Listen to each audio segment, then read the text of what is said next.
भाऊ आमदाराच्या नावाने दे, आयुक्ताच्या नावाने दे, आमदारांच्या नावाने दे। नमस्कार, आप देख रहे हैं सतर्क पुलिस टाइम।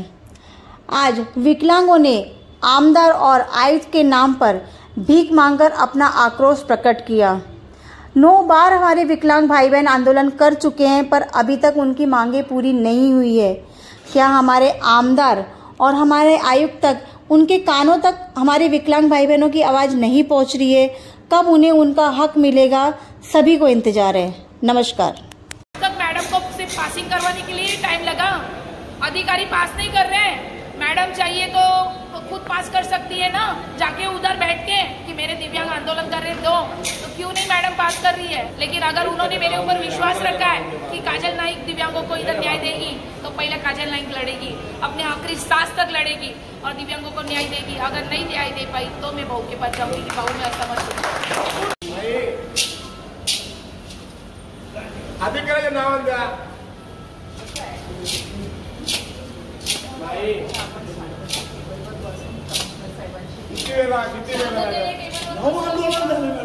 शांततेने टेबलवर बसलो सुद्धा सगळ्या मागण्या जसं आजचा 9वा आंदोलन आहे।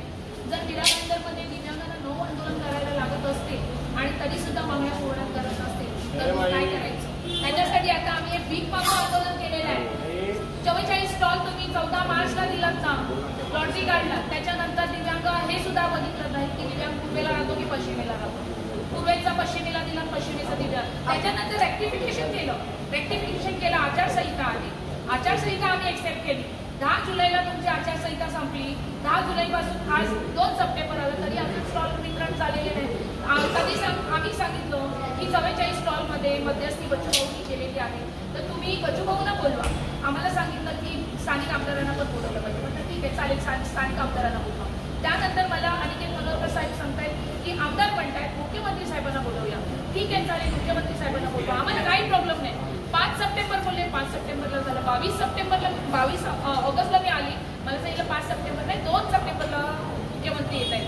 खूप चांगली गोष्ट आहे, 2 सप्टेंबरला मुख्यमंत्री येत आहेत, माझ्या दिव्यांगांना 2 तारखेला। त्यांना सांगितलं बाबा धीर धरा, 2 तारखेला भेटेल। 28 तारखेला अनिकेत मनोहरकर साहेबांना फोन करते, फोन उचलत नाही। माझ्या कमिटी मेंबरनी फोन केलं, त्यांनी फोन उचलायला सांगितलं की मुख्यमंत्री साहेबांचा वेळ भेटलाच नाही। मग 6 महिने जर तुम्ही पहिल्या 10 वर्ष तुम्ही स्टॉल द्यायला लावले, पण ते दिलेच नाहीये, दिले पेपरवर दिले, पेपरवर घेऊन काय करणार दिव्यांग? पेपर खाणार आहे का दिव्यांग? कधी भेटणार आहे? मी बोलते, आपण पण बोलतो, मला आजच पाहिजे परवाने रेडी आहे। मुख्यमंत्री साहेबांच्या हातून नाही द्यायचे असते, मुख्यमंत्री साहेबांना वेळ नसेल, आयुक्त साहेबांना सांगा त्यांच्या हातून द्यायला, ठीक आहे मी बोलतो। आणि दुसरी गोष्ट म्हणजे पेन्शन जी कमी झाली, आता पेन्शन कोणाला विचारून कमी केली? एक तर हे दिव्यांग आहेत, त्या महिन्याला तिला 15,000 पेन्शन येते, 15,000 वर्ष जातो का? ही महिला हे चालून दाखव, नाही मॅडम, तिची परिस्थिती बघा, ती भांडी घासते आणि हे करते, तिची पेन्शन आता तुम्ही 8,500, 1,90,00,000 रुपये पेन्शन किती ठेवलेलं आहे। मग 1,90,00,000 याच्यामध्ये मीराबाईंमध्ये 3 ते 4,000 दिव्यांग असतो, 2,008 आलेले आहेत। सगळी समांतर जर पेन्शन केली कसं होणार त्यांचं आयुष्य? कुठे चालणार त्यांचं आयुष्य? समांतर तर द्यावंच लागेल ना, नाहीतर यांना जास्त त्यांना कमी असं होऊ शकत नाही। मग तसं करू नका ना, तुम्ही मागा ना सरकारकडे, दिव्यांग जास्त आहेत, किती आहेत? 5,000च असतील ना, 18 लाख 19 लाख मीराबाईंमध्ये पब्लिक आहे, दिव्यांग 5,000 ना, मग सरकारकडून किती आहे ना मॅडम? दिव्यांग भवन, हे दिव्यांग भवनचं लेटर आहे, किती तारखेला लेटर दिलेलं आहे? 24/11/2023ला। दिव्यांग भवन म्हणतात निधी नाहीये म्हणून दिव्यांग भवन नाही। मग आमदार मॅडम जर 5 कोटी धारावी मातेला आणला, दिव्यांगांना आणला तर खूप बरं होईल मॅडम। मला तुमचं कार्यकाळ संपायच्या आधी दोन्ही आमदारांना, तुम्हालाच नाही प्रताप सरनाईकला पण सांगते, तुमचं कार्यकाळ संपायच्या आधी मला दिव्यांग भवन पास पाहिजे।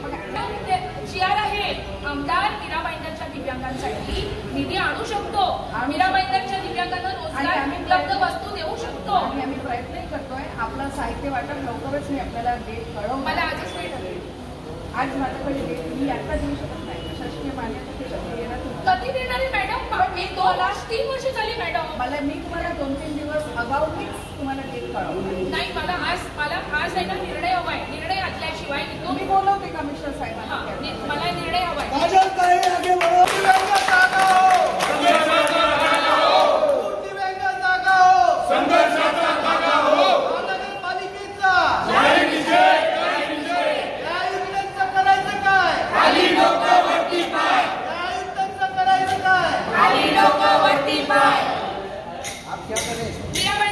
हमको भीख मांगने को लगाया। बिना भाईंदर महानगर पालिका आयुक्त ने हमको भीख मांगने की पाली लाया है। या हम लोग भीख मांग रहे हैं, हम कैसा हमारा रोजगार हमारा घर बार कैसा चलाएंगे, हम हैंडीकैप है।